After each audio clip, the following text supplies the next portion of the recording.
Usually when we talk about a traditional corporate workforce, there is this expectation of visibility. Like, think of a classic factory assembly line. Right, very tangible. Yeah, exactly. You see the worker, you see the widget they're making. And if something slows down, the manager just points and says, there is the bottleneck. It is right there. Yeah, the workflow is physical. It is located somewhere specific. You can just chart it out on a whiteboard easily. But then you step into the world of this week's enterprise tech updates, and suddenly that whiteboard is entirely useless. I mean, we are looking at a workforce landscape that is honestly invisible. Oh, absolutely. It is the absolute definition of an invisible autonomous engine. And we are seeing the architecture for that engine being laid down simultaneously across the entire industry. Which is exactly what we are getting into today. So welcome to the deep dive, everyone. Our mission today is extracting the absolute best signal from a whole lot of noise in this week's tech news. And there is a lot of noise. So much. We are pulling heavily from the desk of Andrew Kagan. His weekly newsletter is just this massive stack of updates. We are talking Azure, Microsoft 365, Power Platform, DevOps, data and AI, security, learning, and just broader industry trends. But, we're not going to just read a disjointed table of contents to you. Okay. Please, no. No, definitely not, because if you look at these announcements in a vacuum, it just feels like chaotic noise. Literally. So we are tracking the signal here. We are weaving all of these specific technical updates into the single massive story playing out in tech right now.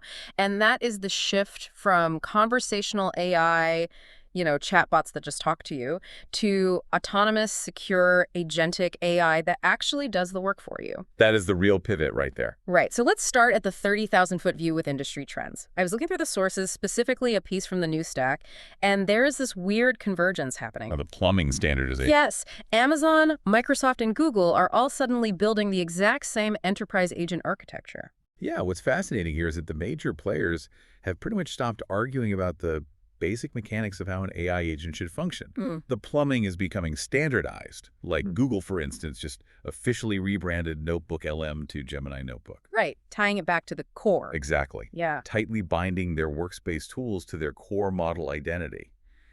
Now, they are racing to build the most robust ecosystem around that standard plumbing. But there is a twist here with Microsoft that caught my eye.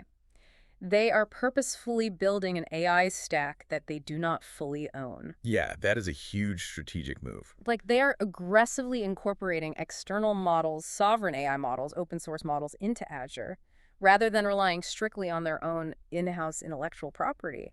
I mean, why build a platform and then invite your competitors' brains to run on it? Well, it comes down to acknowledging a pretty harsh market reality.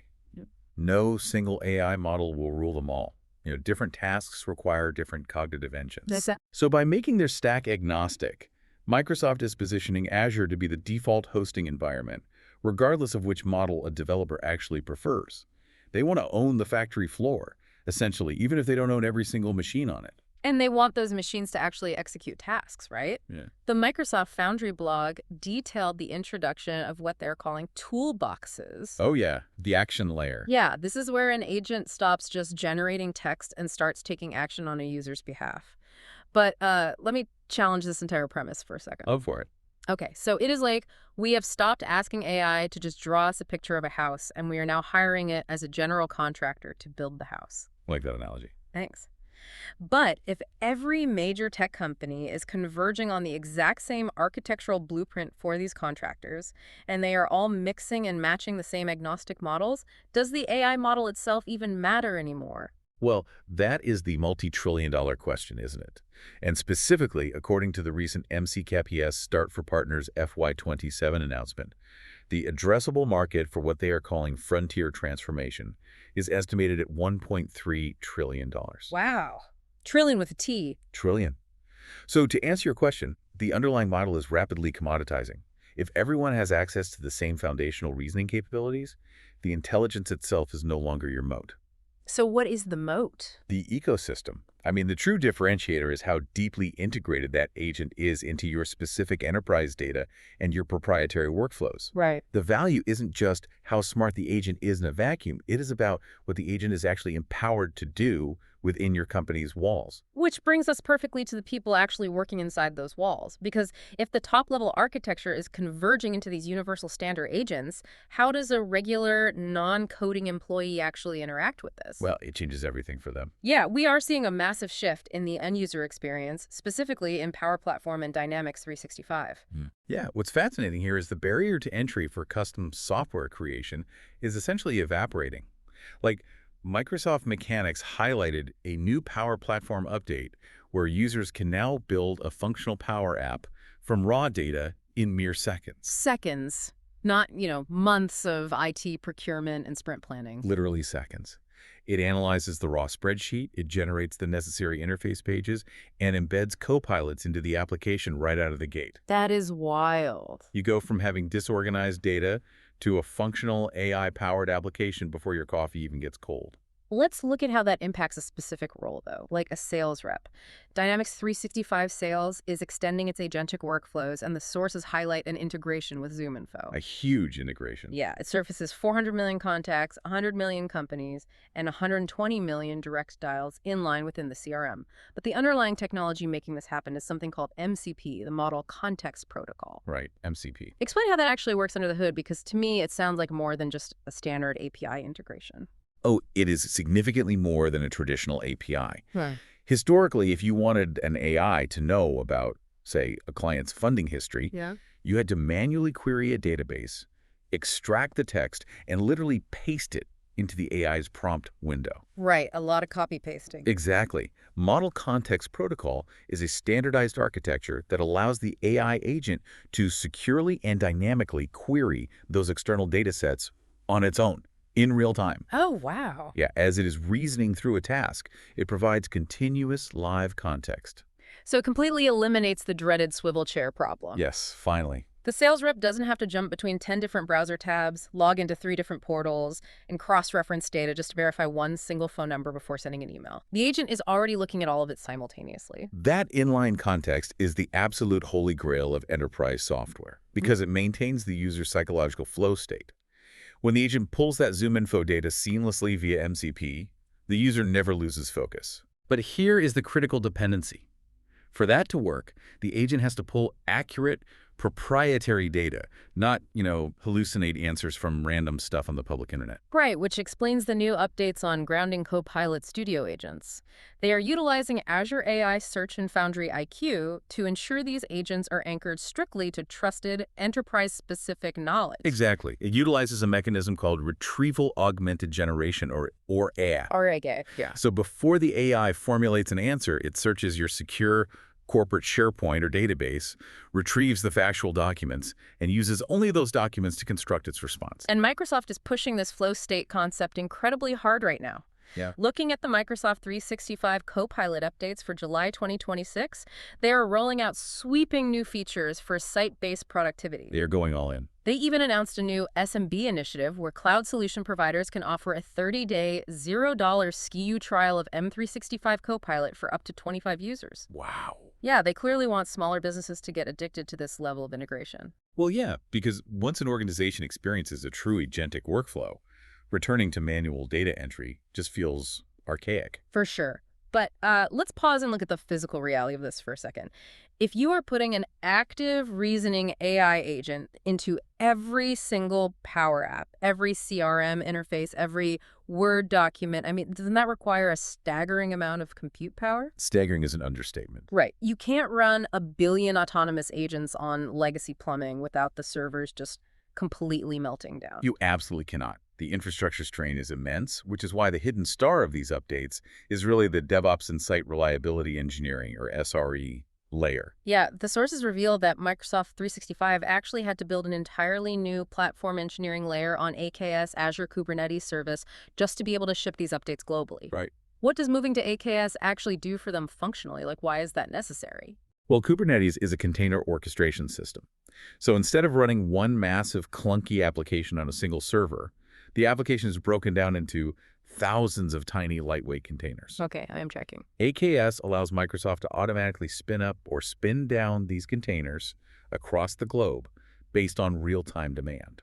It provides the elasticity required to handle the massive, super unpredictable compute spikes that AI agents generate. And they are trying to handle those spikes as close to the user as possible, right? Azure Front Door just put edge actions into preview. This is a really cool update. Yeah, this allows lightweight JavaScript functions to run directly at the Microsoft Edge during client request processing. And the standout feature here is TCP splitting.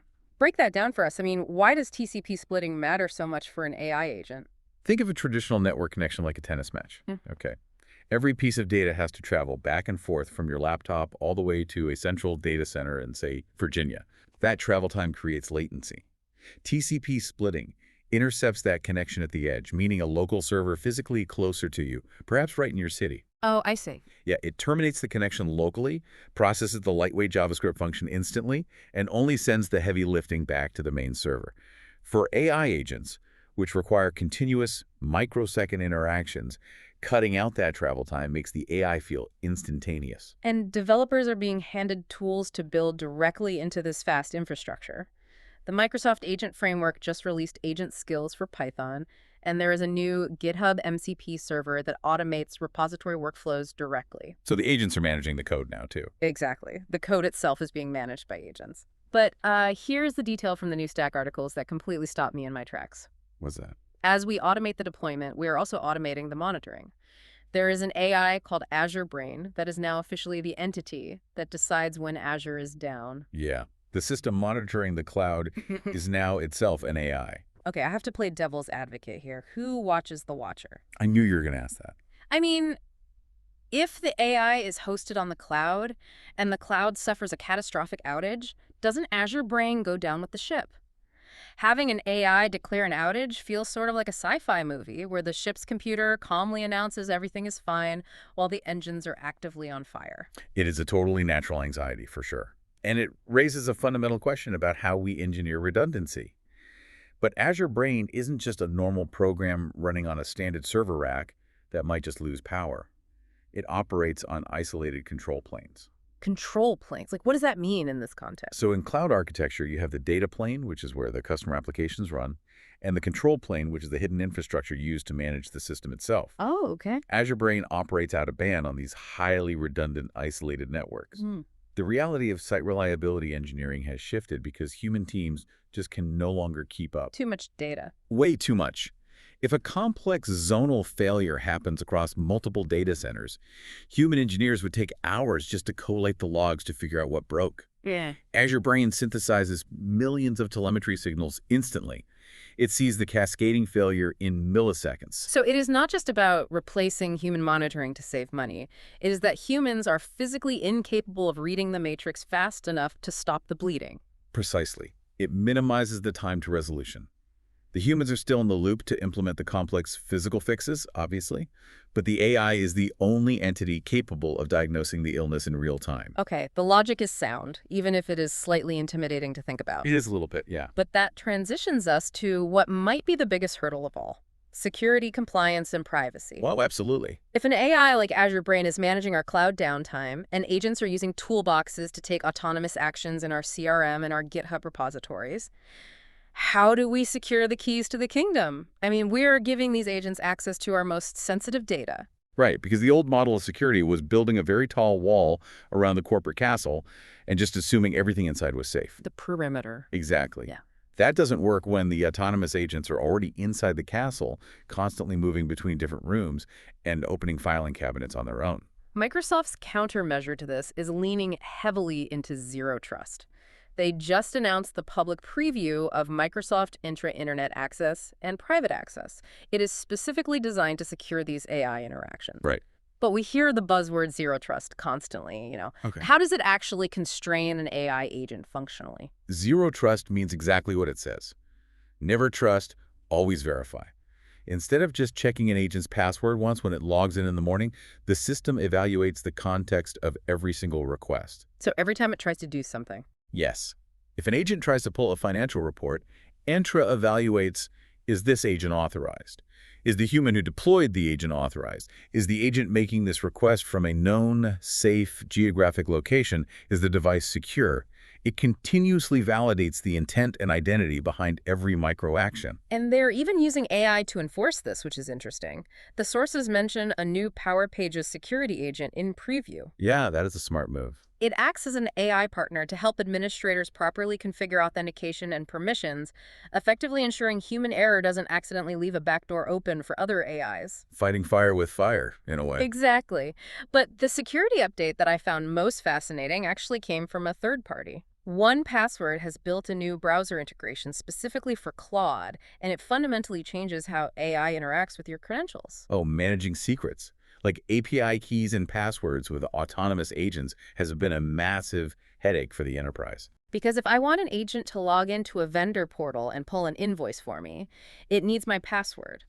But I obviously do not want that agent storing my password in plain text in its memory banks, where it could easily be exposed. Right, you don't want it memorizing your credentials. So how does the 1Password integration solve that underlying problem? It uses dynamic credential injection. So instead of giving the AI the password to hold on to, when the AI hits a login screen, 1Password intercepts the request, verifies my biometric approval on my local machine, and dynamically injects an ephemeral token just for that single session. Oh, wow. That is elegant. It feels like we are finally treating AI like a temporary contractor. You know, we hand them a guest key card for the afternoon, not the master keys to the entire building. The guest keycard is a perfect analogy.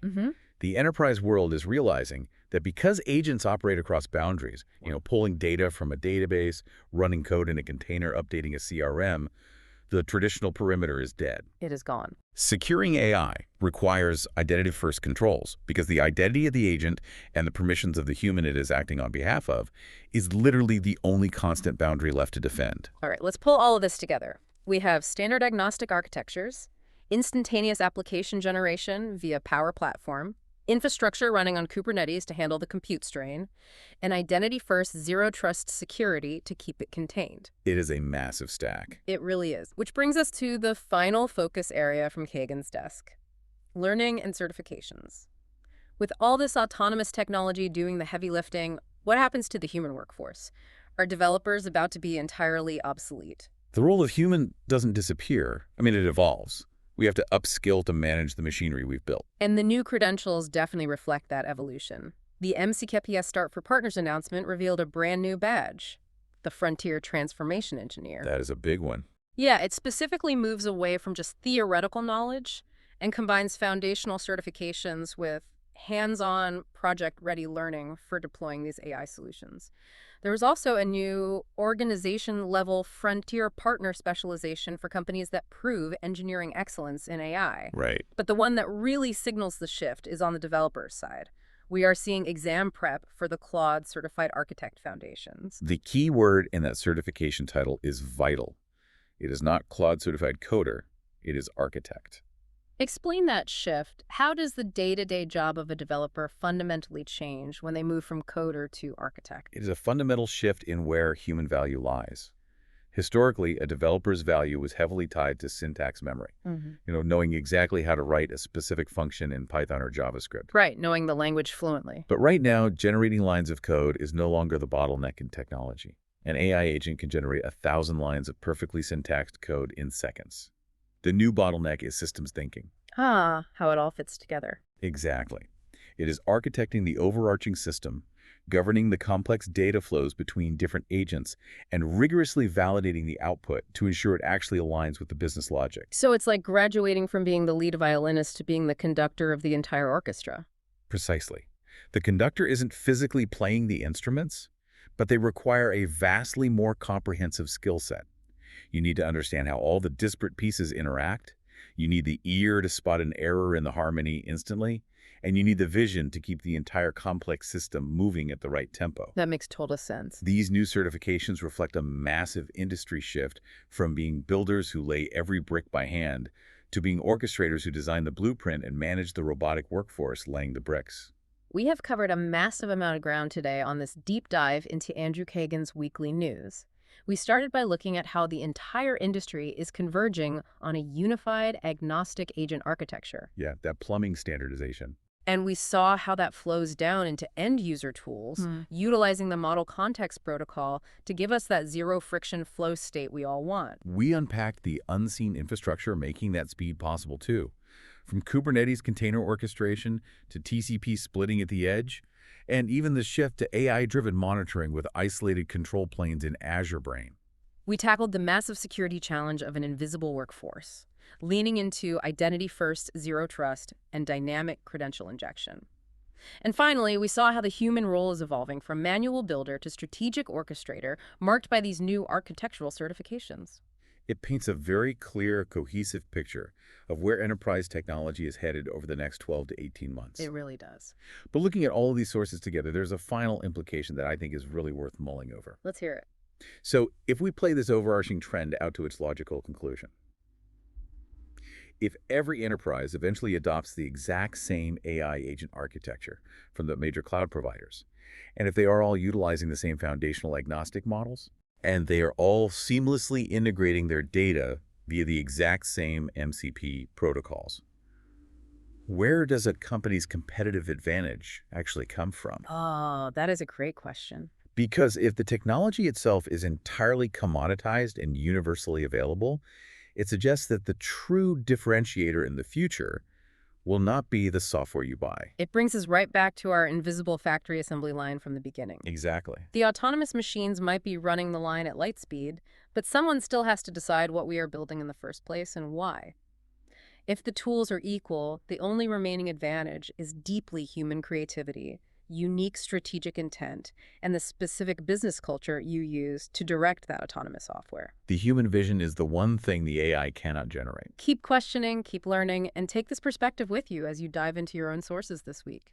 Thanks for joining us on The Deep Dive.